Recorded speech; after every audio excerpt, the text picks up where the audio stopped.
Red టీవీలో మీ వ్యాపార ప్రకటనల కోసం ఈ నంబర్ని సంప్రదించండి. అందరికి నమస్తే. నేను మీ Gopi. Welcome back to red TV. ఈరోజు మనతో వచ్చేసి టీడీపీ స్పోక్స్ పర్సన్ సూర్యదేవరలత గారు ఉన్నారు. మేడం నమస్తే. మేడం నమస్తే. మేడం, ఈ కవిత కేసులో ఆమెకి హై బీపీ వచ్చిందండి ఈరోజు జైల్లో. అసలు ఏంటి మేడం, మళ్ళీ ఇప్పుడు డ్రామా ఆడుతున్నారా లేకపోతే ఎలాగ మేడం? హై బీపీ అని ఇప్పటికి మనం వారం రోజులుగా చూస్తూనే ఉన్నాం. ఎప్పుడు హై బీపీ అంటున్నారు. అది ఎందుకు ఇంతవరకు కంట్రోల్ అవ్వట్లేదు, మెడిసిన్స్ ఎందుకు వాడట్లేదో తెలియట్లేదు. కానీ ఈరోజు హై బీపీ అనే రిజల్ట్స్ అదే చెప్తూనే ఉన్నారు. సరే, ఏదేమైనా ఈరోజు మళ్ళీ 3 రోజులు ఎక్స్టెన్షన్ జరిగింది. ఈడీ కేసులో వాళ్ళు ఎక్స్టెన్షన్ కోరారు, తీసుకున్నారు. ఈవిడ కోఆపరేట్ చేయలేదని చెప్పే ఈడీ వాళ్ళు చెప్తున్నారు. కోఆపరేట్ చేస్తుంటే అయిపోయేది, కోఆపరేట్ చేయట్లేదు అని అంటున్నారు. సరే, ఇప్పుడు కూడా మనం చూసాం, కోర్టు నుంచి బయట వెళ్తూ కూడా అక్రమ అరెస్ట్ చేశారు, నన్ను కావాలని అరెస్ట్ చేశారు అని తను చెప్పటం కూడా మనం చూస్తున్నాం. కానీ ఆధారాలు లేకుండా ఇన్ని రోజులు ఉంచడం కూడా వాళ్ళకి కష్టమే. ఇన్ని రోజులు ఎంక్వైరీ కూడా నడుస్తూనే ఉంది. కానీ దీన్ని కోఆపరేట్ చేయట్లేదు, ఒంట్లో బాగాలేదనేది ఒక రిజల్ట్స్ చెప్తూనే ఉన్నారు. దాంతో తోడుగా వాళ్ళ మేనల్లుడు ఫోన్ కూడా స్వాధీనం చేసుకున్నారంట, కవిత గారి మేనల్లుడిది. సో ఆ ఫోన్ కూడా తనతో ఉన్నట్టు, తన దగ్గర ఉన్నట్టు అది కూడా స్వాధీనం చేసుకుని దానిలో కూడా సెర్చ్ చేస్తున్నట్టు మనకు తెలుస్తుంది. ప్రతి దానిలో కూడా వీళ్ళు ఫోన్స్లో అంటే పక్కన రిలేటివ్స్ వాళ్ళ మీద నెంబర్స్ తీసుకోవటము, లేకుంటే వాళ్ళ ఫోన్స్ వీళ్ళు వాడటము, ఇలాంటివన్నీ చేస్తా ఇలాంటి కార్యకలాపాలకన్నిటికీ ఆ ఫోన్స్ వాడుతున్నట్టు మనకి ఇప్పుడు అర్థమవుతుంది. ఇప్పుడు ఈడీ ఫోన్స్ అన్నీ కూడా సీజ్ చేయటం, వాళ్ళు తీసుకెళ్ళిపోవటం, ఇవన్నీ చూస్తుంటే మనకు అదే అనిపిస్తుంది. ఏమైనా ఇంకో 3 days ఉంది. ఈ 3 daysలో వీటిని ఎలా కంటిన్యూ చేస్తారో చూడాలి. ఈ లోపలైనా తను చెప్పితే కొంచెం తొందరగా అవుతుంది. కేజ్రీవాల్ గారి విషయంకి వస్తే ఆయన మీద ఇంకో 10 కేసులు 10 ఉన్నాయట ఇట్లాంటి కుంభకోణాలు. ఇది ఒకటే సుకేష్ చంద్రశేఖర్ చెప్తున్నాడు. ఇది శాంపుల్ ఒక్కటే వచ్చింది, ఇంకా 10 ఉన్నాయి, ఇవన్నీ కూడా బయట వస్తాయి. నేను వీళ్ళందరూ కూడా దీనిలో ఇన్వాల్వ్ అయి ఉన్నారు కాబట్టి నేను అప్రూవల్గా మారిపోతానంటూ కూడా స్టేట్మెంట్లు ఇస్తున్నాడు. మీరందరికీ తిహార్ జైలుకి స్వాగతం అని చెప్పటమే కానివ్వండి, కవిత గారికే కానీ కేజ్రీవాల్ గారికే కానీ వీళ్ళిద్దరికీ కూడా అది చెప్పడం జరుగుతూ ఉంది. ఈ 3 daysలోనూ ఆయనకి ఎన్ని రోజులు ఇచ్చారో చూడాలి.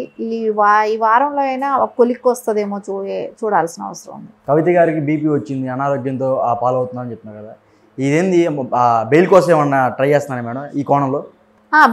నాకు బీపీ అని చెప్తూనే బెయిల్కి ఏమైనా అవకాశాలు ఉంటాయి కదా అనే దాంతో తప్పకుండా అలాంటి అవకాశాలు హెల్త్ ప్రాబ్లం చూపెట్టడానికి ట్రై చేస్తుండొచ్చు. కానీ ఆ వయసు రీత్యా అంత ఏదో 70 సంవత్సరాలు అట్లా ఉండే వాళ్ళకైతే ఆ బీపీ ఉన్నా కూడా ఏదో అనుకుంటారు. చిన్న వయసే కాబట్టి తన మెడిసిన్స్తో క్యూర్ అవుతుంది. బీపీ పెద్ద జబ్బేమీ కాదు, కామన్గా అందరికీ బీపీ షుగర్ అనేది ఉంటూనే ఉంటుంది కాబట్టి అది పెద్దగా పరిగణలోకి తీసుకోరు కూడా. మెడిసిన్ వాడితే రోజు మెడిసిన్ వేసుకుంటే తగ్గిపోయే బీపీని రోజు అంటే ఆవిడ అక్కడ ఊరికే నేను టెన్షన్ పడుతున్నట్టు, నాకు వీళ్ళు ఈడీ ఇబ్బంది పెడుతున్నారు, నన్ను బీపీ పెరిగేటట్టు వాళ్ళు సతాయిస్తున్నారనో, నన్ను అలాంటి క్వశ్చన్స్ వేస్తున్నారనో అనే విధంలో తీసుకెళ్తున్నారు.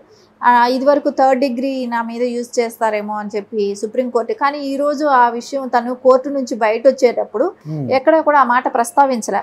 అంటే మీడియాతో తన ఒపీనియన్ ఏమిటో అక్రమంగా అరెస్ట్ చేశారని చెప్తుందే కానీ నన్ను 3rd degree వీళ్ళు నన్ను పోలీసులు ఈడీ నన్ను హింస పెడుతున్నారు, నన్ను కొడుతున్నారనే కానీ ఎక్కడ కూడా ఆ మాట రాలేదు. అంటే ఈ మాట కూడా చెప్పుంటుంది కదా, తనకు అంత సఫర్ అయ్యేటట్టు ఉంటే తన ఆ మాట అక్కడే మీడియా సమక్షంలో బయట పెడితే నాకు సేఫ్ సైడ్ ఉంటుంది, నన్ను హ్యాండిల్ చేయరనే ఒక ఉద్దేశం ఎవరికైనా ఉంటుంది. సో అది చెప్పలేదనంటే ఇదివరకు తన మీద వాళ్ళు మ్యాన్ హ్యాండ్లింగ్ చేస్తారనేది కానీ ఇట్లాంటివన్నీ చెప్పారు కాబట్టి అవన్నీ ఒట్టివనేది మనకి ఈ రోజుతో అది కూడా క్లియర్ అయ్యింది. తను ఓన్లీ నా మీద అక్రమంగా నన్ను అరెస్ట్ చేయటం, నేను నిర్దోషిని, నాకు ఏ సంబంధం లేదనేది చెప్పుకోవాలంటమే తను అలా పోర్ట్రే చేసుకోవటానికి ప్రయత్నిస్తుంది అనేది మనకు అర్థమవుతుంది. కవిత గారి ఆడపడుచుల ఇంట్లో కానీ, కవిత గారి బంధువుల ఇంట్లో కానీ మరలా ఈరోజు ఈడీ సోదాలు అయితే జరుపుతున్నారు. మరలా ఇదేంటి మేడం, ఎంత డౌట్ ఉంది వాళ్ళ మీద? ఖచ్చితంగా అన్ని ఆధారాలు వాళ్ళ దగ్గర ఉండబట్టి ఇంకా ఆధారాలు దొరుకుతాయనే దానికే వాళ్ళు ట్రై చేస్తుంటారు. ఈడీ అన్నాక ఏదో అంటే ఎవరిని పడితే వాళ్ళ మీద ఈడీ అనేది రావట్లేదు, ఏదో ఆ పక్క ఆధారాలు ఉన్న చోటే వాళ్ళు ఉంటారు.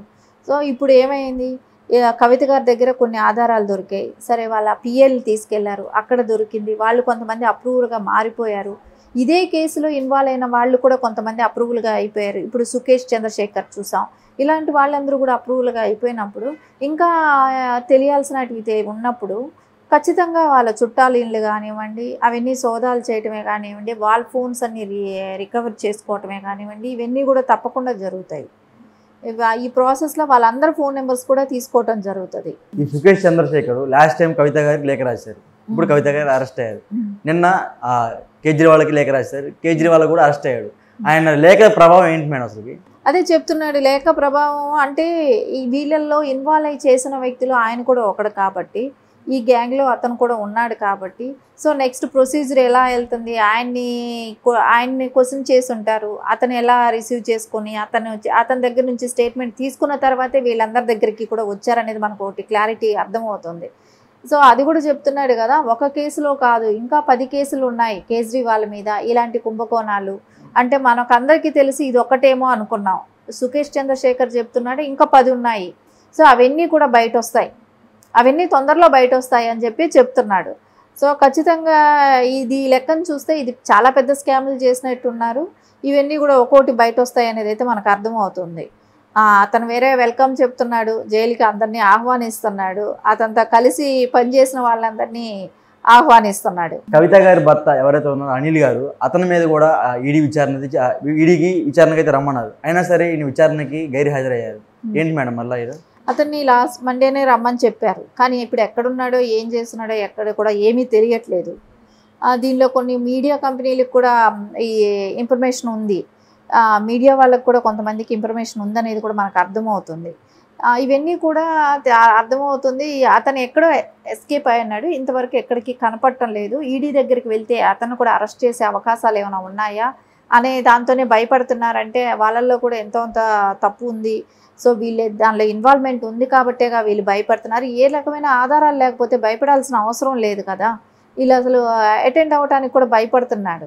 సో ఆఫీస్కి రమ్మంటే ఈడీ ఆఫీస్కి ఇప్పటి వరకే అటెండ్ అవ్వలేదు. సో ఎక్కడున్నాడో కూడా తెలియదు. ఇంతటికీ దేశంలో ఉన్నారా, దేశం వదిలి వెళ్ళిపోయారా కూడా తెలియదు మనకు. సో ఏదేమైనా ఇంకా అన్ని కొద్ది రోజుల్లో తెలుస్తాయి. అంటే ఇప్పుడు ఇదే అనిల్ గారు, కవిత గారి భర్త, ఎంపీ సీటుకి పోటీ చేస్తున్నారంట. ఏది ఈ విచారణలో భాగంగా ఇప్పుడు నీ విచారణ తెప్పించుకోవాలంటే ఖచ్చితంగా నేను ఏదో ఒక అధికారంలో ఉండాలి.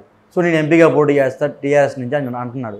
దానికి మీరేం చెప్తారు? ఎంపీగా అసలు ఉన్న వాళ్ళే ఉండట్లేదు, వెళ్ళిపోతుంటే ఖాళీ అయిపోతుంది బీఆర్ఎస్ పార్టీ. సో దానిలో సీట్ అనేది ఆయనకి ఎవరూ లేకపోతే కుటుంబ సభ్యులే పోటీ చేసుకోవాలి కాబట్టి సరే ఆయన పోటీ చేయొచ్చేమో. చేసినా కూడా అసలు అట్లీస్ట్ ఈ రేపొద్దున బయట వస్తే ఈ నెల లేకపోయినా ఇప్పుడు కవిత గారిని 2-3 దఫాలు వెళ్ళింది, తర్వాత పిలుస్తుంటే వెళ్ళట్లేదు, వాళ్ళే వచ్చి తీసుకెళ్లారు. అలాంటప్పుడు వెళ్ళకపోతే ఈయన కూడా వచ్చి తీసుకెళ్తారు, అంతే కదా. ఫైనల్ గా కవిత గారు బయటకు వస్తారా లేకపోతే రారా? టైం పడుతుంది. అంత ఈజీగా తను ఏది ఇప్పటికీ కూడా ఓపెన్ అవ్వట్లేదు, ఇంకా కస్టడీ కోరారు కాబట్టి ఇంకా కొంచెం టైం పడుతుంది. కాబట్టి తప్పకుండా అంత తొందరగా అయితే రారు. ఈడీ కేసుల్లో సామాన్యంగా అంత తొందరగా వచ్చే అవకాశాలు అయితే లేదు. కాకపోతే తను హెల్త్ గురించి ఏదో ఒకటి చెప్పాలనే దానికి ట్రై చేస్తుంది. బీపీ అంటాం, హై బీపీ అంటాం. అది కూడా అంతవరకు సక్సెస్ అవ్వదేమో, ఎందుకంటే వయసు రీత్యా చూసుకుంటారు. అదే పెద్ద వయసు అయితే కొంచెం ఎక్స్క్యూజ్ చేసే అవకాశాలు ఏమైనా ఉంటాయేమో. కానీ ఒక బీపీఏ కాబట్టి బీపీకి ట్యాబ్లెట్స్ కూడా ఉన్నాయి, దాని డాక్టర్ పర్యవేక్షణ కూడా ఉంటుంది కాబట్టి వాళ్ళకి అలాంటి ఇది కూడా ఉండదు. హెల్త్ ఇది చూపెట్టడానికి కూడా తనకు అవకాశం లేదు.